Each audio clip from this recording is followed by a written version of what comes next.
கடகராசி அன்பர்களுக்கு இந்த ஆண்டு எப்படி இருக்க போகுதுன்னு தான் பார்க்கணும். ஏன்னா கடகராசிக்காரங்களுக்கு ராசி அதிபதியான சந்திர பகவான் பார்த்து இந்த ஆண்டு தொடக்கத்துல 11ஆம் இடத்துல தொடங்குறோம். அப்ப என்னன்னாக்கா நீங்க ஆசைப்பட்ட எல்லாத்தையும் காசு இருந்தா வாங்கிடலாம்.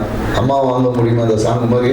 இப்ப நீங்க அம்மாவோட ஆசீர்வாதம் இருந்துச்சுன்னா ஆசைப்பட்ட எல்லாத்தையும் வாங்கிடலாங்க. அதனால என்னன்னாக்கா அம்மாவுடைய அன்பை பெறத்துக்கு முயற்சி பண்ணுங்க. அம்மாவுடைய ஆசீர்வாதம் உங்களுக்கு இருந்தால் நீங்கள் ஆசைப்பட்ட எல்லா விஷயத்தையும் காசு இல்லாமையே வாங்கிடுவீங்க அப்படின்ற ஒரு விஷயம் இருக்கு. ஏன்னா இந்த காலகட்டத்தில் என்னக்கா எல்லா விஷயத்தையும் ஒரு சிறிய தடைக்கு அப்புறமா தான் சரியாகும். ஸோ அந்த தடைகளை எவ்வாறு களைவது என்ற ஒரு யுக்திகளை நீங்கள் அம்மாவோட ஆசீர்வாதத்தின் மூலமாக தான் உங்களுக்கு கிடைக்கும்.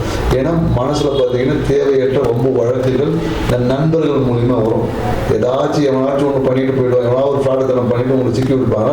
இந்த நட்பு ஓட்டத்தை மட்டும் சரியா வச்சுக்கணும். அந்த ஏன்னா நண்பரால ஆதாயமும் இருக்கு, பிரச்சனையும் இருக்கு. ஸோ எந்த நண்பர்கிட்ட எப்படி பழகணும் என்ற ஒரு விஷயத்தை மட்டும் நீங்க வச்சுக்கிட்டீங்கன்னா இந்த ஆண்டு உங்கள் வாழ்க்கையில் மகிழ்ச்சியை பெருக்கக்கூடிய ஒரு ஆண்டாகும். நன்றி, வணக்கம்.